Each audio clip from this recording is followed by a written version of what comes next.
Nagulantang ang buong mundo sa biglaang utos ni punong ministro ng India.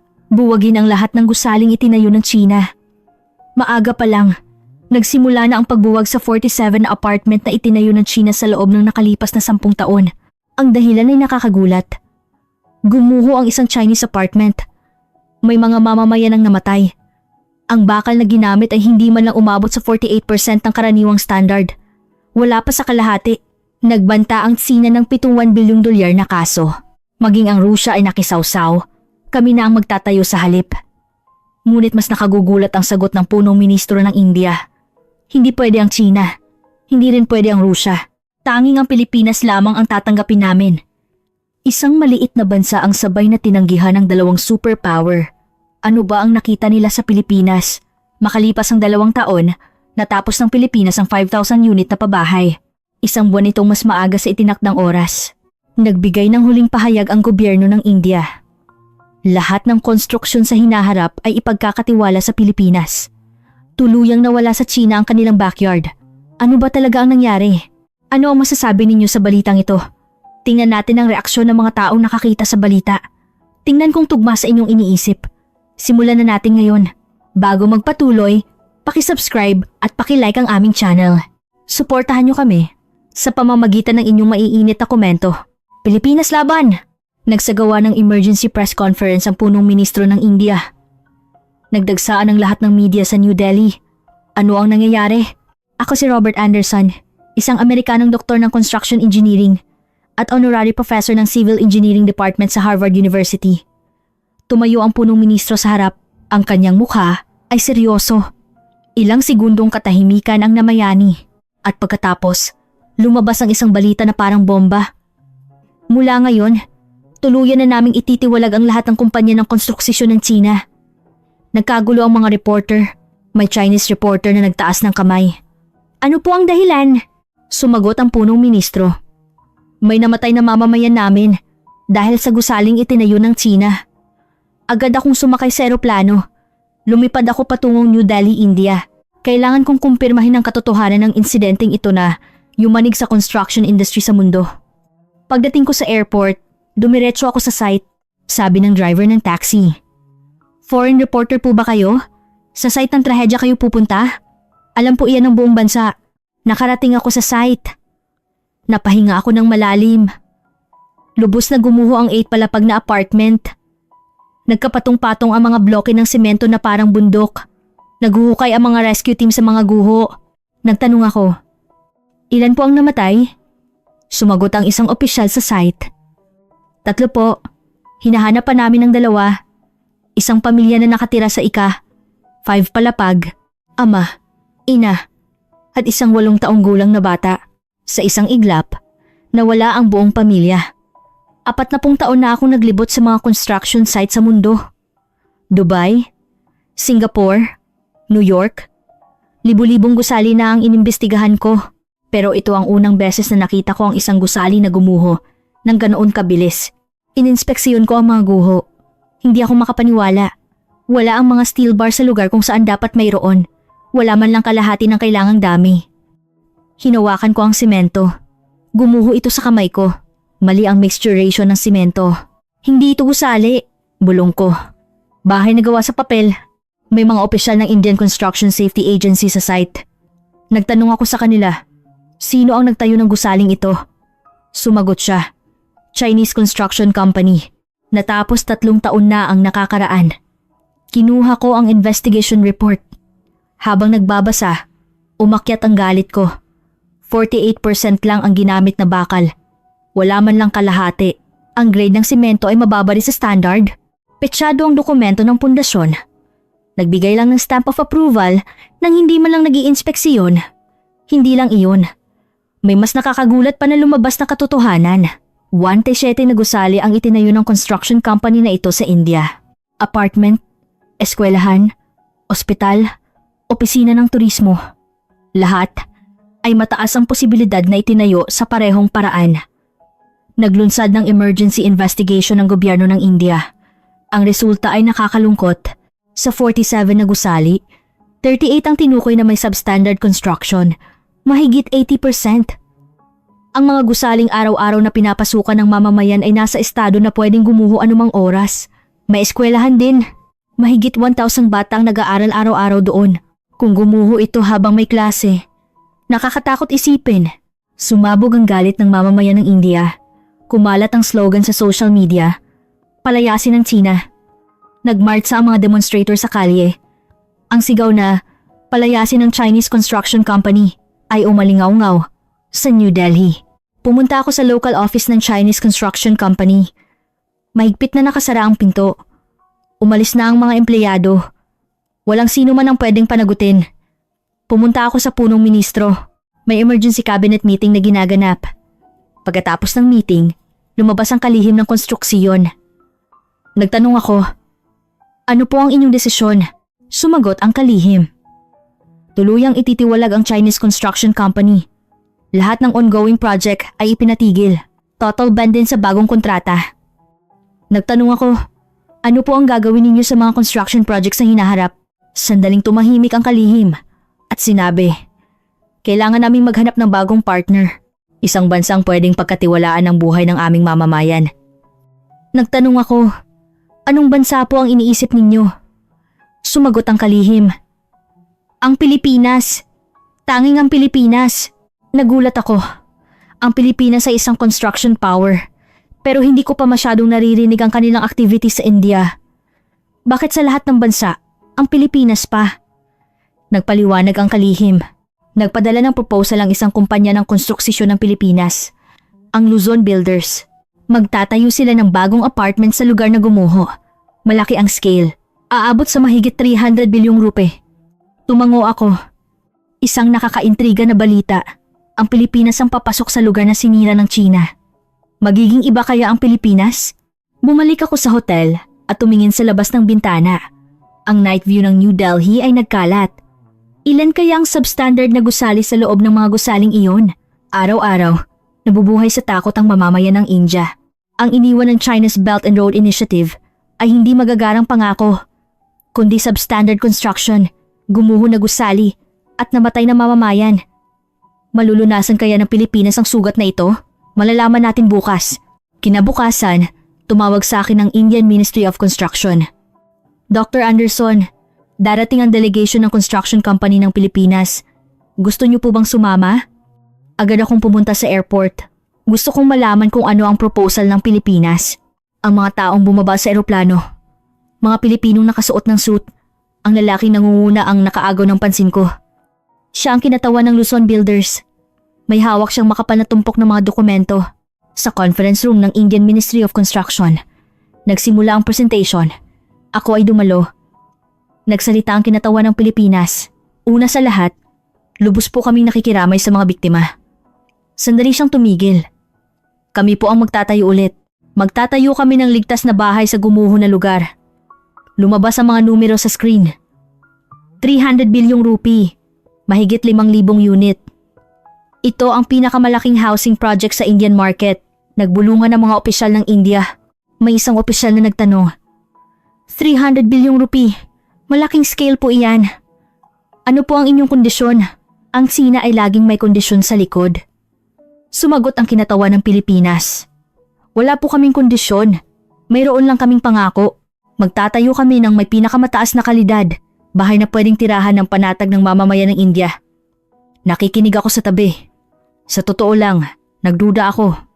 Ang negosyo ay hindi charity. Hindi ito gagalaw kung walang tubo. Pero walang kondisyon? Pagkatapos ng meeting, lumapit ako sa kinatawan ng Pilipinas. Ako si Dr. Anderson. Pwede po bang magtanong? Tumango siya. Bakit po ninyo ito ginagawa? Parang hindi po cost-effective. Tumawa siya. Doktor, kung titingnan lang po ang tubo sa ngayon, ganoon nga. Pero tinitingnan namin ang pangmatagalan. Kung makakagawa kami ng trust sa India, magbubukas ang iba pang project. Riles, power plant, smart city. Ang strategy namin ay palakihin ang pie. Idinagdag niya. At mayroon pa. Noong panahong nagpapawis at nagtatrabaho ang henerasyon ng aming ama sa Middle East, tinulungan kami ng mundo. Ngayon, kami naman ang magbabalik ng utang na loob. Nawalan ako ng masabi. Sa 40 taon sa construction industry, Ito ang unang beses na nakarinig ako ng kumpanyang nagsalita ng ganito. Bumalik ako sa hotel at nag-umpisang mag-research tungkol sa Filipino construction company. Binuksan ko ang laptop at nag-search. Nagulat ako sa resulta. Ang pinakamataas na Twin Tower sa mundo, 452M. Ito ang simbolo ng Malaysia. Sinong nagtayo? Luzon Builders ang may hawak sa isang tower. Mas nauna pa nilang natapos kaysa sa kalaban na kumpanya. Ang sikat na hotel sa Singapore na may rooftop pool. Isa sa pinakamahal na hotel construction sa mundo. Perlas Construction ang nagtayo. Ang pinakamataas na tulay sa mundo. Daiwa at Luzon Builders ang nagtrabaho. Ang future city na itinatayo sa Saudi Arabia na nagkakahalaga ng 500 trilyong rupi. Marami ring kumpanya ng Pilipinas ang may pangunahing papel. Sandali akong tumingin sa screen. Ang pinakamataas, pinakamahirap at pinakamahal na gusali sa mundo. Lahat ay Pilipinas ang nagtayo. 40 taon akong nagtrabaho sa American construction industry. Pero hindi ko inakala na ganito. Ang technology ng construction ng Pilipinas ay world class. Hindi, top class na ito. Agad akong nagsimula sa comparative analysis. Kinumpara ko ang project ng Chinese Construction Company at Filipino Construction Company na may parehong scale. Paggamit ng bakal, ang Pilipinas ay naglalagay ng 120% ng international standard. Ang China ay wala man lang 50%. Mahigit doble ang diferensya. Quality inspection. Ang Pilipinas ay dumadaan sa 15 na stage ng inspection. Mula pundasyon hanggang matapos, lahat ng proseso ay chine-check. Ang China ay gumawa lang ng dokumento at nilaktawan ng inspection. Earthquake-proof design. Ang Pilipinas ay nagde-design ng structure na pwedeng tumagal sa magnitude 7.0 na lindol. Ang gusali ng China ay madalas na walang earthquake-proof design. Warranty period. Ang Pilipinas ay nagagaranti ng 10 taong defect warranty. Ang China ay hindi na makokontak pagkatapos matapos. Habang nagkukumpara, lalong lumaki ang diferensya. Nakakahiya na gamitin ang salitang construction sa pareho. Sinulat ko sa notebook ko. Ang construction ng Pilipinas at ang construction ng China ay hindi pwedeng ikumpara. Ang ikumpara ito ay isang insulto. Kinabukasan, pumunta ulit ako sa Indian Ministry of Construction. Ipinakita ko ang aking draft sa kalihim. Kalihim, matalinong desisyon ang pagpili sa Pilipinas. Ang kumpanya na nagtayo ng top building sa mundo. Ang mamamayan ng India ay pwedeng makampante. Tumango ang kalihim. Alam namin, kaya Pilipinas ang pinili namin. Tumingin siya sa labas ng bintana. Sabi ng China, mura. Sabi, mabilis. Ano ang resulta? Namatay ang aming mamamayan. Alam na namin na ang pagbili ng mumurahin ay hindi pala mura. Nagtanong ako, mananahimik po ba ang China? Malaking interes ang nakataya. Sumeryoso ang mukha ng kalihim. Nagsimula na. Tumawag na ang Chinese Embassy. Ano po ang sinabi? Nagsasampa raw ng kaso, $1 billion na damage suit. At nakisawsaw pa ang Rusya. Hindi na ito karaniwan. Nagsimulang magbigay ng pressure sa India ang China at Rusya ng sabay. Kakayanin kaya ng maliit na India? Nagkagulo ang Beijing. Sabay-sabay na pinuna ng state media ng China ang India. Walang utang na loob. Ginamit ang kanluranin. Nag-contact ako sa mga special correspondent sa Beijing. Nagtanong ako kung ano ang atmosphere. Nagkakagulo dito. Emergency situation ng department na humahawak sa Belt and Road Initiative. Ang pagtiwalag ng India sa Chinese Construction Company ay unprecedented. Pagkatapos ng 2 araw, bumisita ang Chinese ambassador sa Indian Foreign Ministry. Naghintay din ako sa harap ng investigation building. Nagtipo ng mga reporter. Natapos ang usapan. Lumabas ang Chinese ambassador. Seryoso ang kanyang mukha. Sumugod ang mga reporter. Ambassador, ano po ang pinag-usapan? Sumagot ang ambassador. Mahigpit kaming nagprotesta sa pagbaliwala sa lehitimong karapatan ng Chinese company. Kung walang sapat na compensation, gagawa kami ng legal na aksyon. Ang legal na aksyon ay ang tan $1 billion na kaso. Nakipagkita ako sa isang opisyal ng Indian Foreign Ministry. Kumusta po ang sitwasyon? Buntong hininga siya. Malakas ang pressure. Ang $1 billion ay malaking bahagi ng national budget namin. Kung matatalo kami sa kaso, yayanig ang bansa. Hindi lang iyon ang threat ng China. Nagsimula na rin ang economic pressure. 90% ng export ng India ay dumadaan sa China. Coal, mineral, lahat ay pumupunta sa China. Nagsimulang pabagali ng China ang border crossing. Ilang araw na naghintay sa border ang mga truck. Nag-iyakan ng mga mining company ng India. Malulugi kami nito. Nawala rin ang mga turista mula sa China. Naglabas ng ban order sa group tour.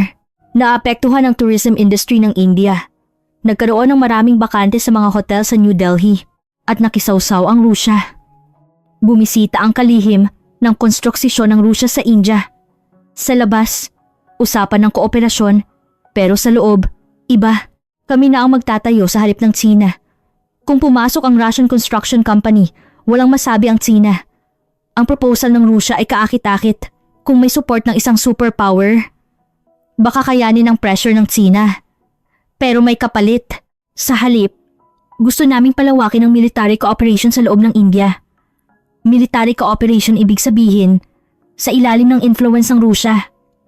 Ang India ay bansa na nasa gitna ng China at Rusya. Kung kumampi sa isa, titingnan ng masama ng isa pa. Malinaw na kung kakampi sa Rusya, mas lalabas ng mas malakas ang China. Nakita ko sa mga opisyal ng gobyerno ng India ang hirap ng sitwasyon nila. 1.4 bilyong populasyon. Nasa gitna ng dalawang superpower. Kung itulak ng isa, babagsak. Kung hilahin ng isa, mapupunit. Lalong naging matindi ang atake ng media ng China. May state media na nagsulat ng editorial. Kanino nakatira ang India? China ang nagtayo ng infrastructure. China ang bumili ng produkto. May kapalit ang walang utang na loob. Malinaw na threat. Sigurado ang China na yuyuko ang India. Isang maliit na bansa ang India, hindi kayang labanan ng superpower. Sa huli, luluhod din. Sa totoo lang, ganoon din ang inisip ko. $1 bilyong na kaso. Economic blockade. Pressure ng Rusya. Anong bansa ang kakayaning ito? Ilang araw ang lumipas. Lumabas ang balita na magsasagawa ng emergency TV address ang punong ministro ng India. Nagbantay ako sa TV sa lobby ng hotel. Lahat ng mamamayan ng India ay naghihintay. Lumabas ang punong ministro sa screen. Determinado ang kanyang mukha. Sa lahat ng mamamayan at sa buong mundo, ipinapaabot ko. Sandali siyang tumigil at sinabi, tinatanggihan namin ang hiling ng China. Tinatanggihan din namin ang proposal ng Rusya. Hindi kami luluhod sa kahit sinong malaking bansa. Nagkagulo ang mga tao sa lobby. Nagpatuloy ang punong ministro. May namatay na mamamayan namin. Namatay dahil sa substandard construction. Ang pananagutan ay dapat nasa kanila, pero sila pa ang nagta-threat. Pwede bang mangyari ito? May mali ba kaming ginawa? Kasalanan ba na humiling kami ng ligtas na bahay? Tumindig ang boses ng punong ministro. Ang India ay malaking bansa, pero hindi ibig sabihin na pwedeng maliitin. May karapatan kaming pumili, ang karapatang pumili ng partner, na pwedeng pagkatiwalaan ang buhay ng aming mamamayan. Tiningnan niya ng diretsyo ang kamera. Pinili namin ang Pilipinas. Tanging ang Pilipinas lang ang tatanggapin namin. Ang desisyong ito ay hindi magbabago. Pumalakpak ang mga taong nanonood ng TV. May umiiyak. Mabuhay ang punong ministro!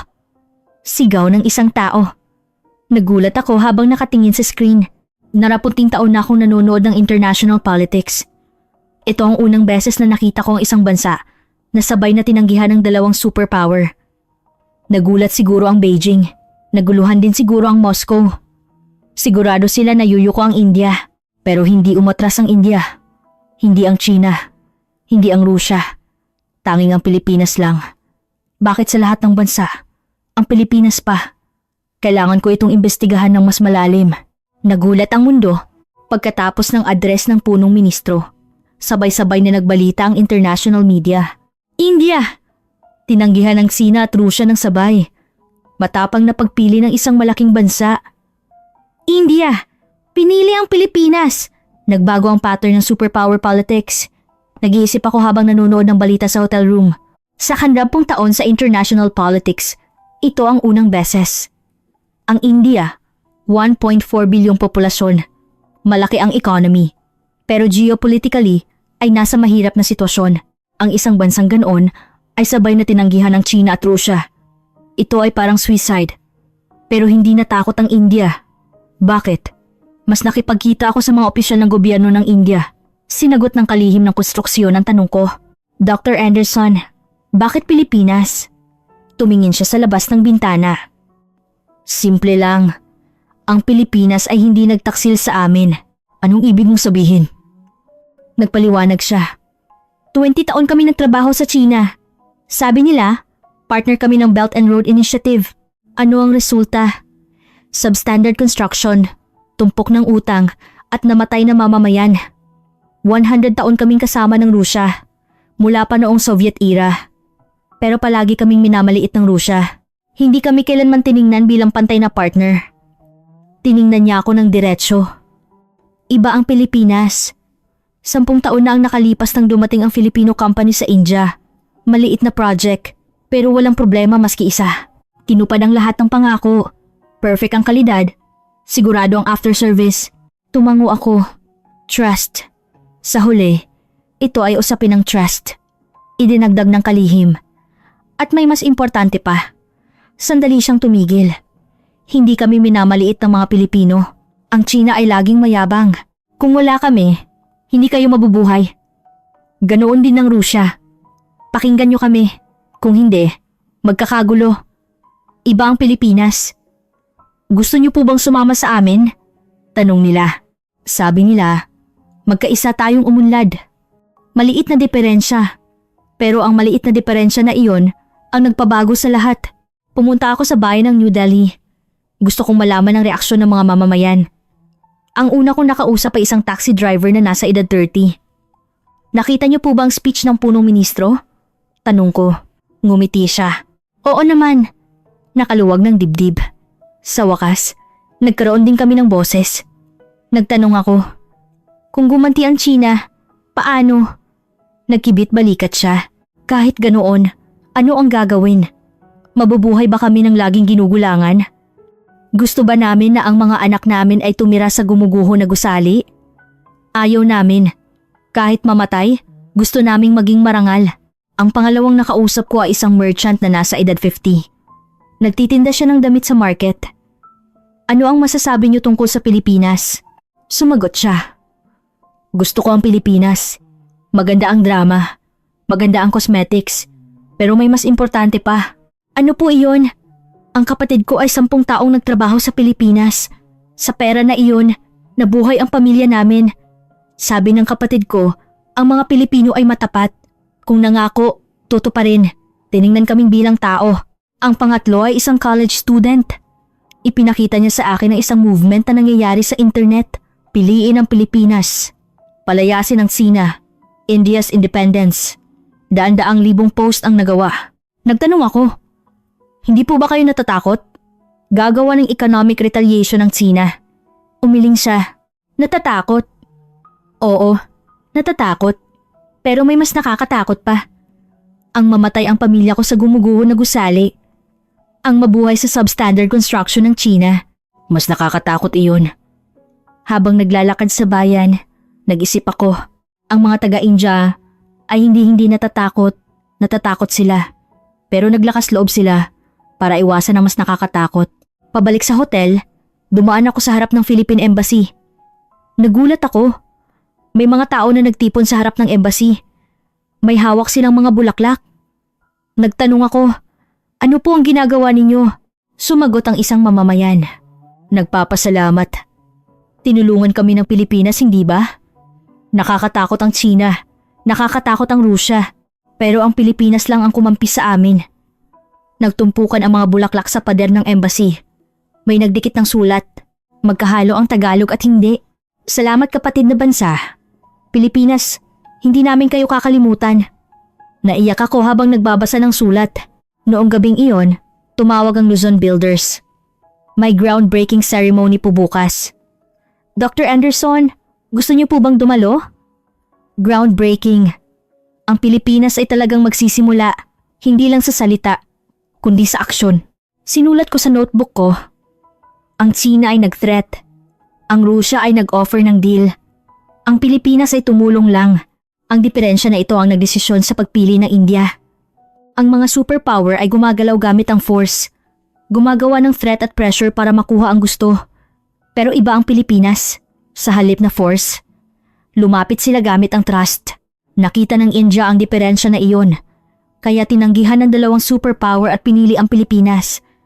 Bukas na ang groundbreaking ceremony. Talagang matutupad kaya ng Pilipinas ang pangako?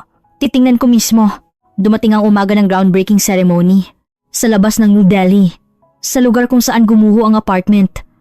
Naalis na ang mga guho. May banner na nakasabit sa vacant lot. India at Pilipinas. Sama-samang magtatayo ng ligtas na bahay. Dumalo ang punong ministro ng India. Dumating din ang Philippine Ambassador. Ang kinatawan at mga engineer ng Luzon Builders. At daan-daang mamamayan ng India. Nandyan din ako. Bilang isang construction engineer, gusto kong makita kung paano gagalaw ang project na ito. Ang punong ministro ang naglagay ng unang pala. Pumalakpak. Sabi ng kinatawan ng Pilipinas, ngayon magsisimula. Pagkatapos ng 2 taon, matatapos ang 5,000 unit na pabahay sa lugar na ito. Nangangako kami ng bahay na pwedeng tirahan ng panatag ng mamamayan ng India. Natapos ang groundbreaking ceremony, pumunta ako sa site office. Gusto ko makipagkita sa mga Filipino engineer para kumpirmahin ang construction plan. Sinalubong ako ni Ginoong Kaloy Reyes, ang site manager. Isang Pilipinong nasa edad 50. Dr. Anderson, ikaw pala, ang legendary figure sa American construction world. Nagtanong ako ng diretso. Pakisabi ng totoo, ano ang pinagkaiba nito sa gusaling ginawa ng Tsina? Tumawa si Ginoong Reyes. Ipakita ko po sa inyo mismo. Ang binuksan niya ay ang pinakadetalyadong design na nakita ko sa buhay ko. Lahat ng floor, lahat ng pillar, lahat ng wall, ang steel bar placement ay nakasulat sa millimeter unit. Tingnan muna po natin ang paggamit ng bakal. Itinuro niya ang numero. Kami po ay naglalagay ng 120% ng international standard. Kung 100 ang standard, 120 ang inilalagay namin. Nagtanong ako, ang China ay may investigation result sa gumuho na gusali. 48% lang. 120% laban sa 48%. Mahigit doble ang diferensya. Hindi, halos triple. Nagpatuloy sa paliwanag si Ginoong Reyes. Tingnan po ang grade ng semento. Gumagamit lang kami ng highest grade na semento. Dumadaan sa 3 strength test. Ang semento na ginamit sa gusali ng China ay defective na may halong buhangin. Naglabas siya ng isa pang dokumento. Earthquake-proof design. Ang India ay may lindol. Ang gusali namin ay pwedeng tumagal sa magnitude 7.0 na lindol. Ang gusali ng Tsina ay halos walang earthquake-proof design. Mayroon man sa design pero hindi in-apply sa totoo. Nagulat ako. Sa isang bansang may lindol, nagtayo ng apartment ng walang earthquake-proof design. Hindi yun gusali, kundi time bomb. Ipinakita sa akin ni Ginoong Reyes ang pinaka-importanting dokumento. Quality inspection check. 50 na item ang nakasulat ng siksik. Ginagawa namin ang 50 stage ng quality inspection. Lahat ng stage, mula foundation hanggang matapos. Kung fail sa isang stage, hindi kami didiretso sa susunod. Binasa ko ang list. Steel bar inspection, concrete strength test, welding non-destructive test, waterproofing test, heat insulation test. Walang katapusan. Hindi po ba ginawa ng Tsina ang inspection na ito? Umiling si Ginoong Reyes. Gawa lang ng dokumento, nilaktawan ng inspection. Ang inspector ay hindi man lang pumunta sa site. Bribery lang. 40 taon ako naglibot sa mga construction site sa mundo. Amerika, Europe, Middle East, Asia. Libo-libong project ang inimbestigahan ko. Ang quality management system ng Pilipinas ay world class. Nagtanong ako kay Ginoong Reyes, bakit po ninyo ito ginagawa? Magastos po ito. Sumagot siya, Doktor, may natutunan ng henerasyon ng aming ama noong nagtayo sila ng gusali sa Middle East. Walang hindi pwedeng gawin. Gawin. Ibig sabihin, kahit imposible, gagawin. At mayroon pa, walang substandard. Ang gusaling itinayo, mananatili ng ilang dekada. May mga taong nakatira doon. Kung substandard, mamamatay ang tao. Mamamatay ang tao. Tumagos ang salitang iyon sa puso ko. Sa lugar na ito may namatay. Ang substandard ng Tsina ang pumatay sa mamamayan ng India. Naglibot pa ako sa site. Ang mga Filipino engineer ay nagtatrabaho kasama ang mga Indian worker. Nakakagulat na tanawin. Tinuturuan ng Filipino engineer ang Indian worker kung paano itali ang bakal. Ipinapakita ng paisa-isa. Nagtanong ako, nagsasagawa din po ba kayo ng technology transfer? Tumango si Ginoong Reyes. Oo naman. Pagkatapos ng project na ito, Dapat matuto ang mga Indian engineer na magtayo ng mag-isa. Hindi kami mananatili dito ng habang buhay. Hindi ito ginawa ng Tsina. Mga Chinese worker lang ang dinala. Nagtrabaho at umalis. Zero technology transfer. Isang system na ginagawang laging dependent ang India sa China. Binuksan ko ang laptop ko. Binalikan ko ang track record ng Filipino construction company sa mundo. Gusto kong ipakita sa mga opisyal ng India. Pinakamataas na Twin Tower, Luzon Builders, Singapore Rooftop Pool Hotel, Perlas Construction, Future City ng Saudi Arabia. Maraming Filipino company ang kasali. Habang tinitingnan ang list, ako mismo ay nagulat ulit. Ang pinakamataas, pinakamahirap at pinakamahal na gusali, lahat ay Pilipinas ang nagtayo. Sinulat ko sa report. Walang kabuluhan na ikumpara ang construction ng Pilipinas at ang construction ng China. Iba ang level.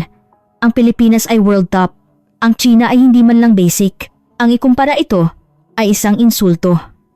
Pag-alis ko sa site, nakatiyak ako. Ang pagpili ng India sa Pilipinas ay isang malaking swerte kung ipagkakatiwala sa kanila. Hindi naguguho ulit ang gusali. Pero may naiwan pa ring tanong. Bakit ginagawa ito ng mga Pilipino? Parang hindi lang para sa pera. May iba pang dahilan. Kailangan kong hanapin ang sagot. Bakit Pilipinas? Gusto kong mahanap ang sagot sa tanong na ito. Hindi lang ito tungkol sa technology. May mas malalim na dahilan. Nag-interview ako sa kalihim ng konstruksyon ng India. Nakipagkita kami sa isang cafe malapit sa punong ministro. Gusto niya ng informal talk. Kalihim, magtatanong ako ng diretsyo. Nilagay ko ang kape. Bakit sa lahat ng bansa? Ang Pilipinas pa. May Germany. May Amerika. Maraming bansa na may mataas na technology. Ngumiti ang kalihim. Dr. Anderson, magandang tanong. Lahat ay nagtatanong yan. Tumingin siya sa labas ng bintana. Simple lang ang sagot. Kasi magkapatid kami. Magkapatid? Oo, totoong magkapatid. Tiningnan niya ako ng diretsyo. Ang magkapatid ay hindi gumagawa ng substandard. Ang magkapatid ay hindi nagsisinungaling. Ang magkapatid ay tumutulong kapag may problema. Humingi ako ng mas detalyadong paliwanag. Nagsimulang magkuwento ang kalihim. Doktor, alam niyo ba kung kailan naging malapit ang India at Pilipinas? 1990 seconds, noong nag-democratize ang India. 1990s, ang panahon na gumuho ang Soviet Union.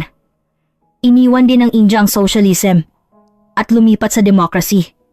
Noong panahong iyon, gumuho ang economy ng India dahil nawala ang support mula sa Soviet Union. Maraming nagutom. May namatay pa sa lamig. Ang mata ng kalihim ay nasa nakaraan. Noon, ang unang bansa na tumulong sa amin ay ang Pilipinas. Food aid, medical aid, basic necessities. Walang kondisyon. Walang sinabi na ibalik nyo.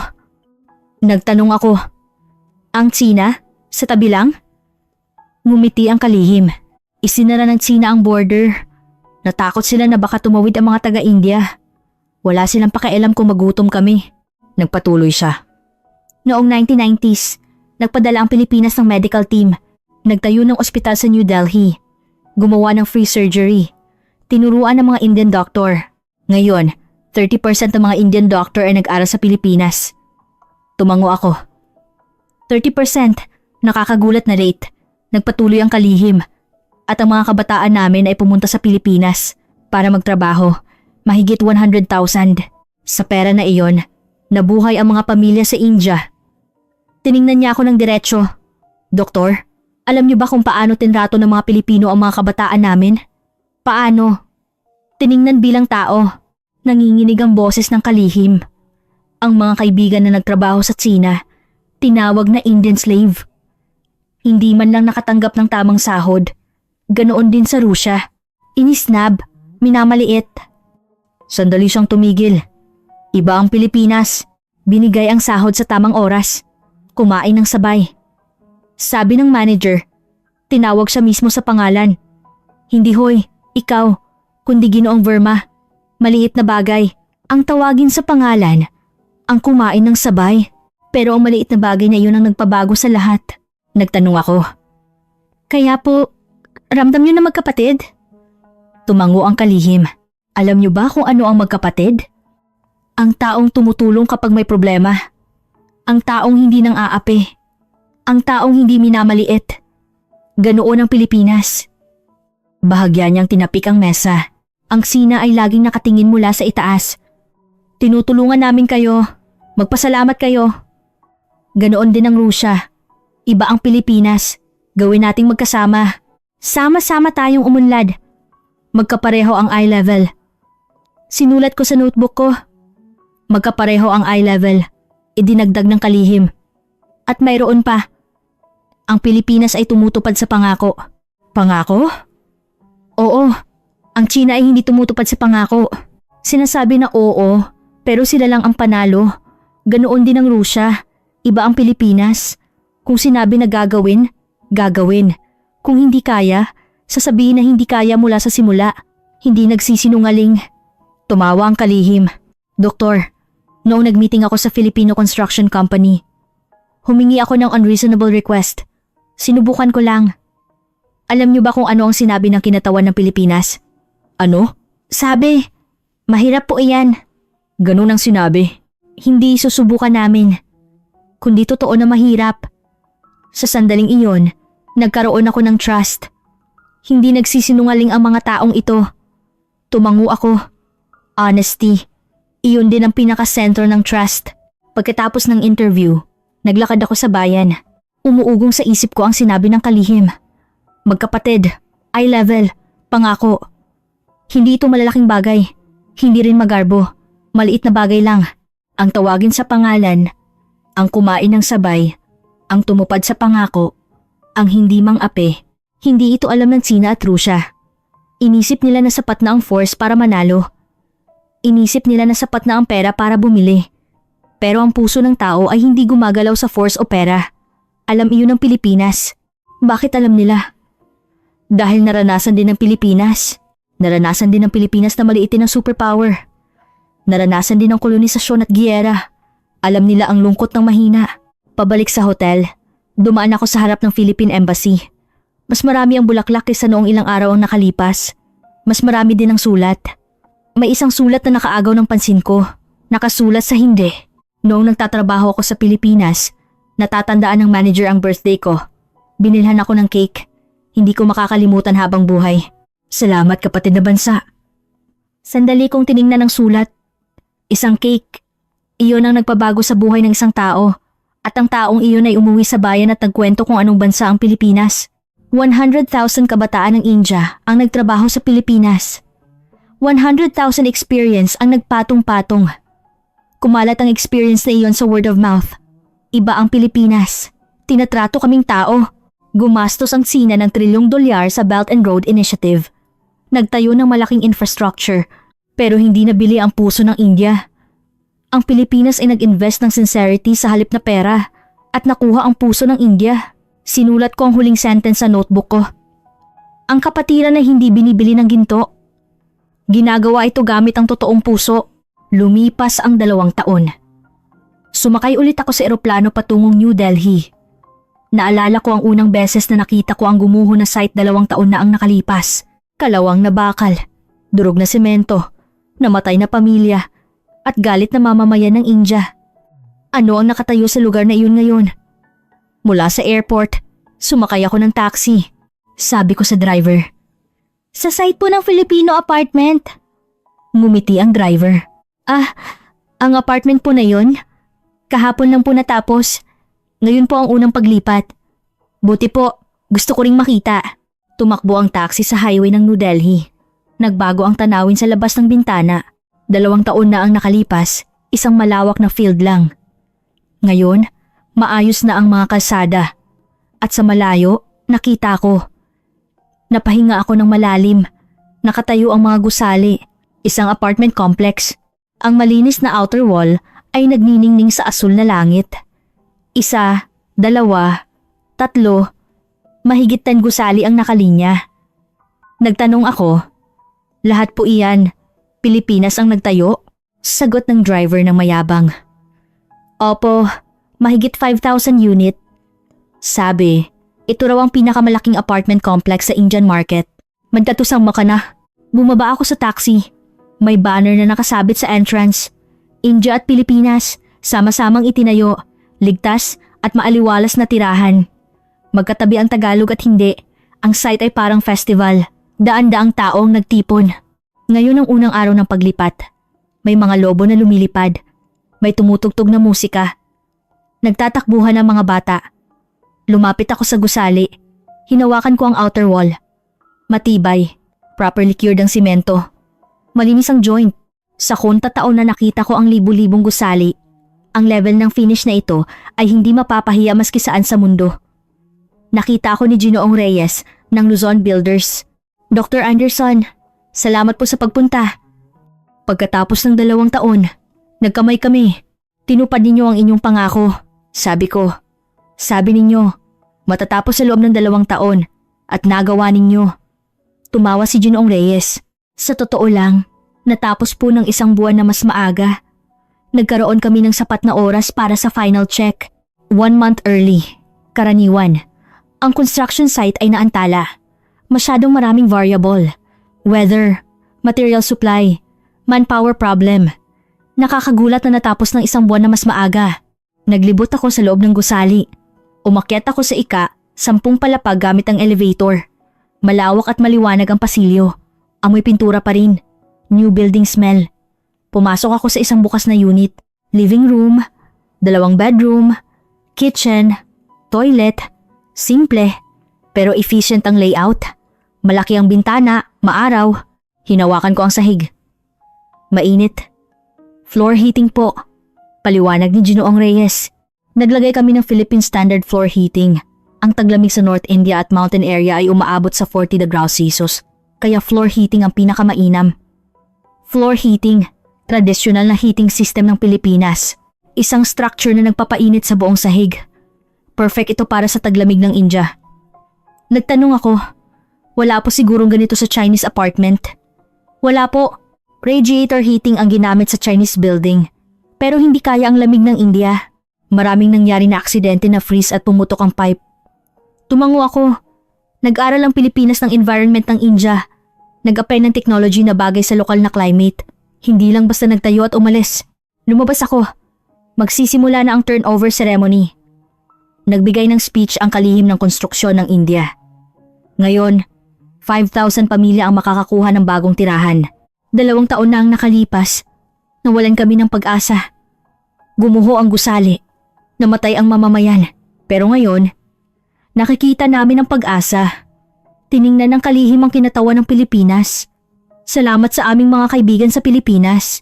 Tinupad nila ang kanilang pangako. Hindi nila kami binigo. Pumalakpak. Naghiyawan ang mga taga-India. May umiiyak. Nagsimula akong mag-interview sa mga resident. Ang unang pamilya ay isang young couple na may 2 anak. Kinuha ng asawa ang susi. Nanginginig ang kamay. Nagtanong ako, ano po ang nararamdaman niyo ngayon? Sumagot ang asawa. Parang panaginip. Ang apartment po na tinirahan namin dati ay itinayo ng China. Araw-araw kaming natatakot. May crack ang pader. At sobrang lamig ng kwarto tuwing taglamig. Iba po dito, mainit at mukhang matibay. Idinagdag ng asawa. Bahay ito kung saan pwedeng lumaki ng ligtas sa mga anak namin. Iyon ang pinaka-importante. Ang pangalawang interview ay isang babae na nasa edad 60.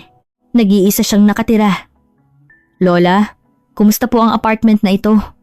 Umiyak siya. Salamat. Maraming salamat sa mga Pilipino. Binigyan din nila ng bahay ang matanda na tulad ko. 30 taon akong tumira sa Chinese apartment, pero hindi ako nagkaroon ng bahay na kasing init nito. Hinawakan niya ang kamay ko. Pilipino po ba kayo? Hindi po, Amerikano. Kahit ganoon, pakisabi sa mga Pilipino. Salamat. Maraming salamat. Nawalan ako ng masabi. Uminit ang mga mata ko. Ang pangatlong interview. Ito ang pinakamahirap na makipagkita. Isang lalaking nasa edad 30. Ang pamilya niya ay namatay sa collapse accident 2 taon na ang nakalipas.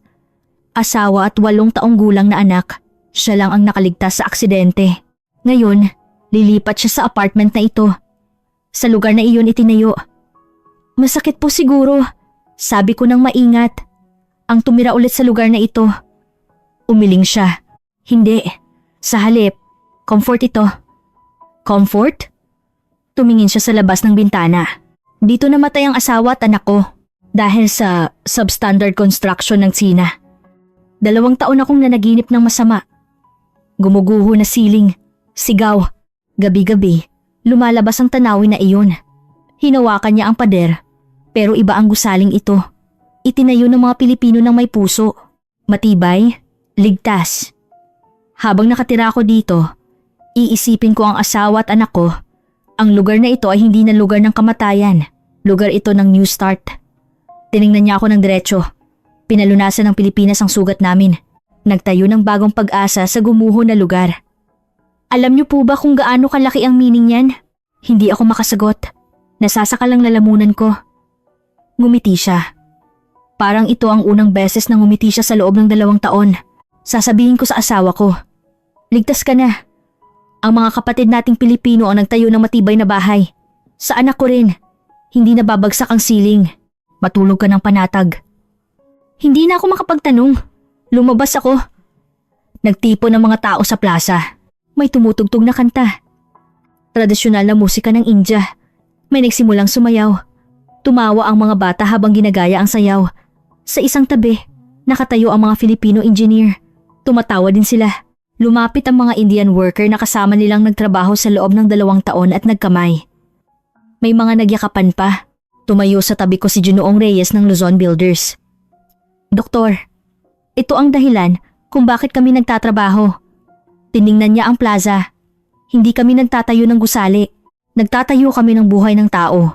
Ang ngiti na iyan, ang luha na iyan, iyon ang reward namin. Tumango ako. Hindi naramdaman ng China ang damdaming iyan, hindi ba? Sabi ko, kumita lang ng pera at umalis. Hindi tiningnan ang mukha ng tao. Sumagot si Ginoong Reyes. Kaya gumuho. Hindi lang gusali ang gumuho. Trust ang gumuho. Gusto naming gawin ito sa ibang paraan. Sinulat ko sa notebook ko. Ang construction ay hindi technology ng semento at bakal. Technology ito ng pagdugtong sa tao at tao. Alam iyon ng Pilipinas. Pero hindi alam ng China. Nagsimulang gumabi. Sa mga bintana ng apartment, isa-isang bumukas ang ilaw. Nagniningning ang ilaw ng 5,000 unit. Sa lugar na madilim lang 2 taon na ang nakalipas, napuno ng liwanag. Sandali kong tiningnan ang tanawin na iyon. Ito ang miracle na ginawa ng Pilipinas. Kinabukasan pagkatapos ng turnover ceremony, nagsagawa ng emergency press conference ang gobyerno ng India. Dumalo rin ako. Nagtipo ng lahat ng media sa mundo. Lahat ay naghihintay kung ano ang ipapahayag ng India. Umakyat ang punong ministro sa podium. Maliwanag ang kanyang mukha. Ibang-iba sa mukha niyang puno ng tensiyon 2 taon na ang nakalipas. Sa lahat ng mamamayan at sa buong mundo, ipinapahayag ko. Sandali siyang tumigil. Nag-flash ang camera. Ngayong araw, nagdesisyon kaming ipagkatiwala sa Pilipinas ang lahat ng National Construction Project ng India. Nagkagulo ang mga reporter. All construction. Ibig sabihin, lahat. Nagpatuloy ang punong ministro. Apartment, kalsada, railes, ospital, eskwelahan. Lahat ng national facility na itatayo sa India sa hinaharap ay tatayo ng mga Filipino company. Hindi lang ito business contract, pangako ito sa kapatid na bansa. Nagtaas ng kamay ang Chinese reporter. Punong ministro, ano po ang mangyayari sa relasyon sa China? Economic retaliation? Sumagot ang punong ministro. Pwede kaming mag-cooperate sa ibang field sa China, pero construction lang ang iba. Usapin ito ng buhay ng aming mamamayan. Hindi namin ipagkakatiwala ang gusali sa bansang hindi namin pwedeng pagkatiwalaan ng buhay. Direktang salita. Hindi diplomatiko, kundi tapat. Nagkagulo ulit ang mga reporter. Idinagdag ng punong ministro. 2 taon na ang nakalipas. Nawalan kami ng pag-asa. Namatay ang mamamayan. Gumuho ang gusali. Nag-threat ang superpower. Pero hindi kami yumuko. Pinili namin ang Pilipinas. Itinuro niya ang larawan ng apartment na natapos kahapon. Ito ang resulta. 5,000 unit na ligtas na tirahan. Bahay na pwedeng tirahan ng panatag ng aming mamamayan. Tinupad ng Pilipinas ang kanilang pangako. Natapos ang press conference. Nag-iisip ako habang umaalis sa gusali. All construction sa Pilipinas. Ito ay project na walang kapantayang scale. Kalsada, riles, ospital, eskwelahan. Trilyong rupi ang i-invest sa loob ng ilang dekada. Ang market na binuo ng China sa loob ng 10 taon ay tuluyang nakuha ng Pilipinas. Nagulat siguro ang Beijing. Ang India, isang importanteng partner ng Belt and Road Initiative, ay tuluyang umalis sa pinakanakakahiya na paraan. May deklarasyon na hindi pwedeng pagkatiwalaan ng China. Bumalik ako sa hotel at nag-impake. Kailangan kong umuwi sa Amerika bukas. Pero may kailangan akong gawin bago umalis. Kailangan kong isulat ang report. Binuksan ko ang laptop. Inayos ko ang mga data na nakalap ko sa loob ng 2 taon. Larawan ng gumuho na site, investigation report, recording ng interview, quality comparative analysis. Lahat ay nagkaisa bilang isang kwento. Nagdesisyon ako sa title, Ang Modelo ng Pilipinas. Isang bansa ng pagtitiwala, hindi lang sa konstruksiyon. Sinulat ko ang introduction. 2 taon na ang nakalipas. Gumuho ang apartment sa India. Gusaling itinayo ng China. Namatay ang mamamayan. Pinatalsik ng gobyerno ng India ang China at pinili ang Pilipinas. Nagtaka ang mundo. Bakit sa lahat ng bansa? Ang Pilipinas pa. Nagpatuloy ako sa body. Simple lang ang sagot. Trust. Ang Pilipinas ay nagtayo ng trust. Ang China ay nawalan ng trust. Naglagay ako ng mga numero. Paggamit ng bakal. Pilipinas 120%, China 48%. Quality inspection. Pilipinas 50 stage. China fake document. Earthquake proof design. Pilipinas magnitude 7 capable. China wala. Construction period.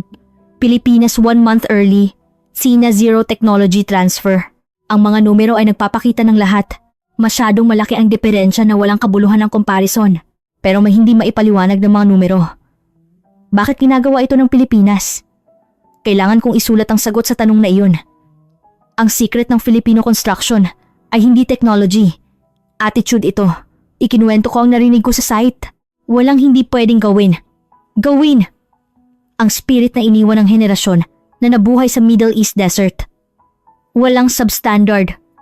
Ang responsibilidad na magtayo ng gusaling titirhan ng tao, ang magkapatid, ay hindi gumagawa ng substandard. Ang attitude na tinatrato ang partner bilang pantay. Ito ang essence ng Filipino construction. Hindi semento at bakal, kundi tao at trust. Ang technology ay resulta lang na binuo sa itaas nito. Sinulat ko ang conclusion. Gumastos ang China ng $1 trillion sa Belt and Road Initiative. Naglatag ng kalsada, nagtayo ng port, naglagay ng riles. Pero hindi nakuha ang puso. Ginapos ng utang, nag-threat, nagtaksil sa substandard construction. Ang resulta ay collapse of trust. Ibang approach ang ginawa ng Pilipinas. Nag-invest ng sincerity sa halip na pera. Tumulong sa halip na mag-threat. Tinupad ang pangako. Ginarantiyahan ng kalidad. Nagbahagi ng technology. Nagturo sa tao. Ang resulta ay construction of trust. Ang India ay malaking bansa. Pero ang pagpili ng isang malaking bansa ay nagpadala ng message sa mundo. Ang nakuha sa force ay mawawala sa force. Ang nakuha sa trust ay mananatili ng habang buhay. Sinulat ko ang huling sentence. Ang Pilipinas ay hindi isang bansa ng construction. Bansa ito ng pagtitiwala. Iyan ang totoong dahilan kung bakit tinalo ng Pilipinas ang China. Nisave ko ang report. Ipapadala ko ito sa World Construction Association. Isusulat ko rin sa academic journal. Kailangan kong ikwento ang kwentong ito sa mundo. Tumingin ako sa labas ng bintana. Ang mga bituin ay nagniningning sa night sky ng New Delhi. Sa malayo, kumikinang ang ilaw ng Filipino apartment complex. 5,000 unit ng ilaw, 5,000 pamilya ng pag-asa. 40 taon na ako nagtrabaho sa construction industry. Nakita ko ang libu-libong gusali sa buong mundo. Skyscraper sa New York, super high-rise sa Dubai, lumang cathedral sa Europe.